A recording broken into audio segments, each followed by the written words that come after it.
నియోజకవర్గంలో గౌరవ శాసనసభ్యులు చింతమనేని ప్రభాకర్ గారి ఆధ్వర్యంలో మరి ఏదైతే గౌరవ ముఖ్యమంత్రి వర్యులు నారా చంద్రబాబు నాయుడు గారు సమాజంలో పేదరిక నిర్మూలన కోసం P4 విధానాన్ని ఏదైతే ప్రవేశపెట్టారో సమాజంలో ఉన్నటువంటి సంపన్నులు కింద స్థాయిలో ఉన్నటువంటి పేద కుటుంబాలని దత్తత తీసుకుని వారికి అన్ని రకాలుగా ఆర్థిక వనరులను సమకూరుస్తూ వారి జీవన స్థితిగతుల్ని మెరుగుపరిచేటువంటి కార్యక్రమం P4 మరి చంద్రబాబు నాయుడు గారి స్ఫూర్తితో ఈ రోజున చింతమనేని ప్రభాకర్ గారు మరి గౌరవ వ్యవసాయ శాఖ మంత్రులైనటువంటి అచ్చెన్నాయుడు గారి చేతుల మీదుగా శ్రీను అనేటటువంటి ఒక వ్యక్తి గతంలో ఎవరైతే దాదాపు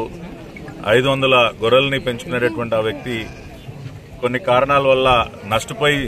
మరి జీవితంలో చితికిపోతే మళ్లీ అతన్ని ఆదుకోవటం కోసం మరి 100 గొర్రెల్ని ఇవాళ ప్రభాకర్ గారు ఆయన సొంత నిధులతో సమకూర్చి వాటిని ఒక సంవత్సరం పాటు అతనికి ఇచ్చి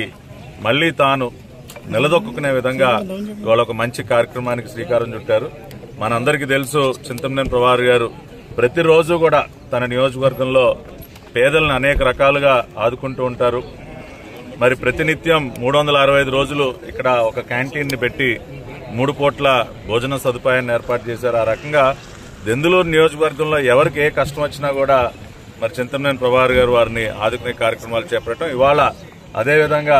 సీను అనే వ్యక్తిని కూడా మరి 100 జీవాలని అతనికి ఒక సంవత్సరం పాటు ఇచ్చి ఆయన ఆదుకునేటటువంటి కార్యక్రమం చేసినందుకు మరి మా ఎమ్మెల్యే అని నేను పిలుచుకుంటాను ఎప్పుడు, ఎందుకంటే నాది కూడా దెందులూరు కాన్స్టిట్యున్సీయే. మా ప్రీతమ శాసనసభ్యులు చింతమనేని ప్రభాకర్ గారు చంద్రబాబు నాయుడు గారి స్ఫూర్తితో P4 people public private partnership విధానాన్ని ఈ నియోజకవర్గంలో ముందుకు తీసుకెళ్లడం చాలా హర్షణీయం. మనస్ఫూర్తిగా ఆయనకు అభినందనలు తెలియజేస్తున్నాను.